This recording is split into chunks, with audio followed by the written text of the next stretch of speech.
Right, this is lesson 4, Introduction to Hungarian Algorithm. Let's get started. Okay, learning objectives for this. Okay, assign workers to using the Hungarian algorithm. We looked at the guess and check or inspection method before. This is a little bit more definitive in terms of what you can allocate to jobs, and gives you a nice sequence of how to actually allocate people to jobs to minimize or maximize tasks.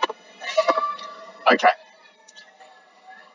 Firstly, what we need to be able to do is represent this all as a matrix. Okay, so it's a cost matrix effectively. All right, there's no cost component of this, right, unless it's obviously related to money. Okay, but effectively you've done that previously in year 11 in terms of matrices. Basically, it's representing it as a table, and then from the table representing that in terms of a matrix, all in the same locations. Okay, so here is a table. We've got Ella, Grace, Katie, and Miller with tasks of A, B, C, and D. So this may be how long it takes them to complete tasks A, B, C, and D. So Ella, 30 minutes, 40 minutes to complete task B, 50 minutes to complete task C, and 60 minutes to complete task D, etc. Okay? All right. What we want to try and do with this is we want to minimize the total working time. All right? Now, if we were to do this using the trial and errors, we'd have 24 possible allocations to this, which would take far too long. We need a better approach to this. Okay?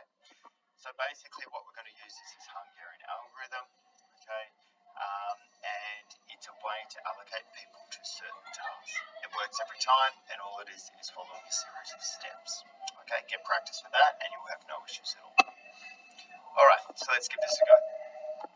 Firstly, we want to minimize. Sometimes the question will in fact be maximize. Okay, step 1, redraw the costs as a matrices, basically ensuring that all of the same locations of where they are in the same locations of where they are in the matrix. Basically, copy the table to a matrix, like so. Alright, that's easy. Now what you're going to do, once you've done that, is you're going to subtract the lowest value in each of the rows. So looking across the first row here, we've got 30, 40, 50, and 60, subtracting the lowest value in each of the rows. So in this case, for the first row, it's 30. Second row is 30, third row is 30, and last row is 20. So working across, so rows first, okay, rows before columns, all right? So when you subtract 30 from each of the rows, you end up with 0, 10, 20, and 30. Second row, okay, right, so on and so forth. Third row, like so, and fourth row, like so. A hint, you should have at least 1 0 in each of the rows, okay, because you've allocated one of the numbers to subtract it from, which should be 1 0. Okay, so here's your second matrix. So I'm showing you working, you want to show all of these different matrices working down the page. Okay, so there's the next one. Working on from here. We're now going to subtract the lowest value in each column. Alright, so now working in each column. So the lowest value in the first column is 0. I could have selected this one, or I could have in fact selected the bottom one as well. Second column is 0 here. Third column, it's a 10, and fourth column is a 0. Okay, when I go through and complete those subtractions, here's what I end up with. If there's a 0, as in the first two columns, the numbers just end up being the same. They don't change. Third column, we subtract the 10 off, okay, and it ends up like so. And then last column, again, there's a 0, so the numbers end up being the same. So, step 1, we wrote it as a matrix. Step 2, we subtracted the rows. Step 3 is we then subtract the columns. Okay, moving on. Here we go. Right, now what you want to try and draw is cover up, effectively using lines, all of the zeros in the fewest number of lines. Okay, this is important, the fewest number of lines, alright? So, when I'm trying to do this, try and look for when there's multiple zeros on a line. So it either has to be vertical or horizontal. So in this horizontal, there's 1, 2 zeros, and I want to try and cover up those two. Here, there's also 2 zeros going vertically, so I'd want to try and cover up those two. And over here, I've got a 0 here. Okay, so I also just need to cover up that one. Now that vertical line I could have also drawn as a horizontal line going across. It actually doesn't matter. Alright, as long as the zeros are covered up, that's fine in the fewest amount. Okay, now obviously you're not going to do something like this. Okay, right? This would obviously be wrong because I could actually do this in fewer number of lines. All right, so if I did this in fewer number of lines, as we just saw before, I would only need 3 lines, which is the fewest. Okay, now what you need to think is that the number of lines that you've just drawn, in this case it is 3, is equal to the number of allocations required, in this case is equal to 4. So if the number of lines which you've drawn is equal to the number of allocations, in this case 4, we can then move on to step 5. But in this case it's not, so we've got an issue here. So what we need to do is we need to rebalance this. Okay, so there's an extra step that we need to do here. Okay, so what we need to do is find the smallest uncovered value. So the smallest uncovered value is going to be 10.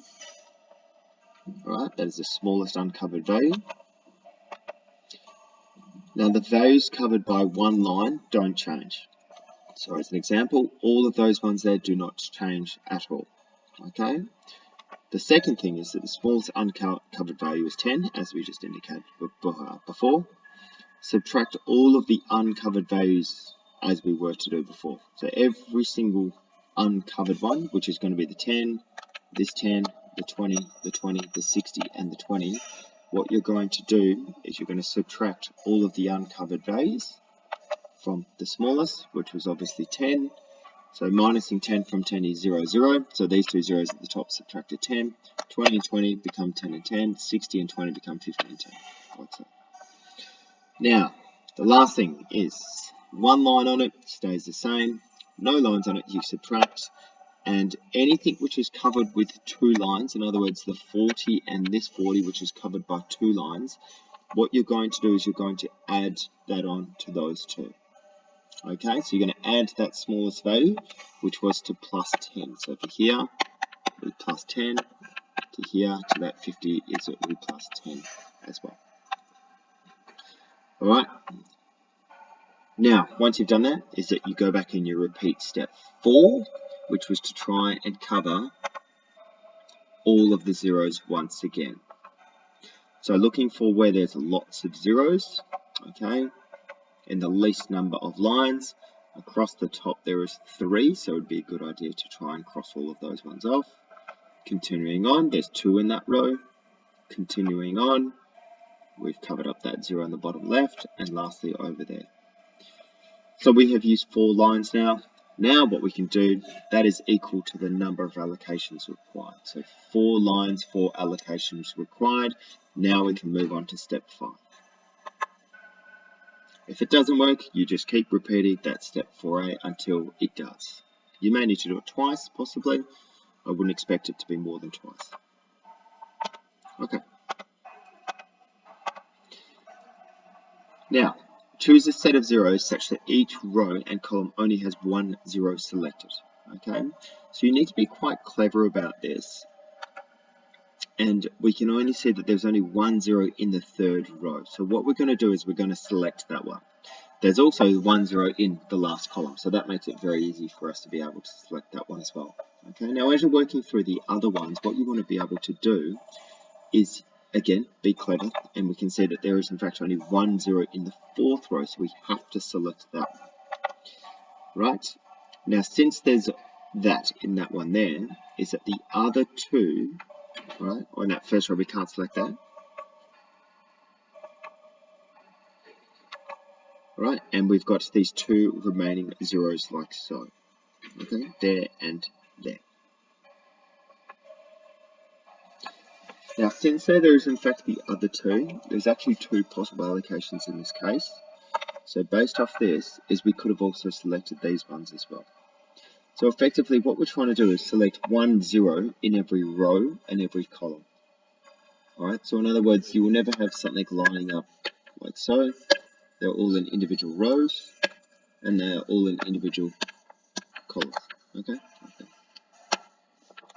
Alright, perfect. And as we suggested, this one has 2 possible solutions. Okay? Now, based on our original question, what we then need to do is allocate where these locations are of these numbers to what we found and what we circled with the zeros. Alright, so our last step effectively for this one is following this one here. Okay, so the 0 that we circled here corresponds to the 40. This 0 here corresponds to the 40, corresponds to the 30, corresponds to the 20, etc. We then allocate. Alright, so we'd say Ella was B, Grace was C, Katie was D, and Miller was A. Adding them all together, look at the units of measurement. In this case, it's 130 minutes, and we've allocated someone to each of those tasks. If you did the other one, that's perfectly fine. Okay. Again, it's still equal to 130 minutes. It doesn't matter. Most of the time, look, it's to hint that there is sometimes possibly two solutions possible. Okay, but in this instance here, right, most of the time it will in fact just be one.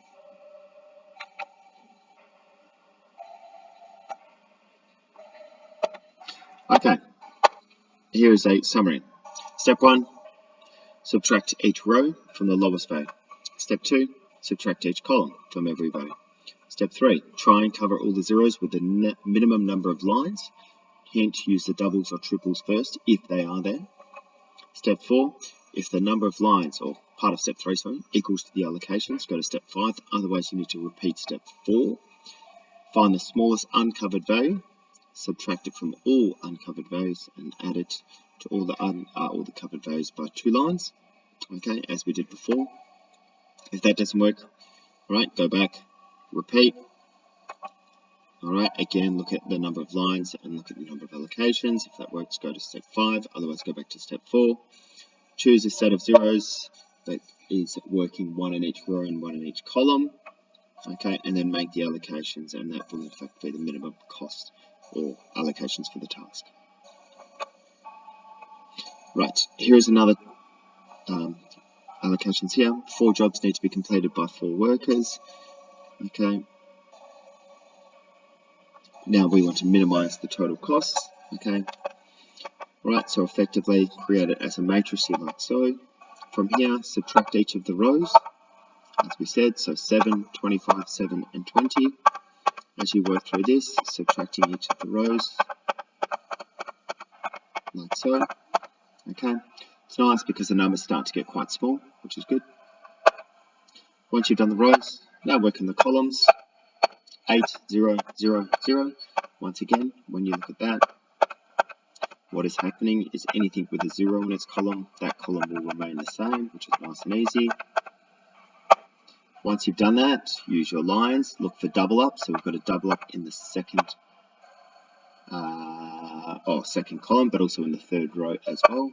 1, 2, 3. We've only used 3 lines, so therefore we need to repeat the task.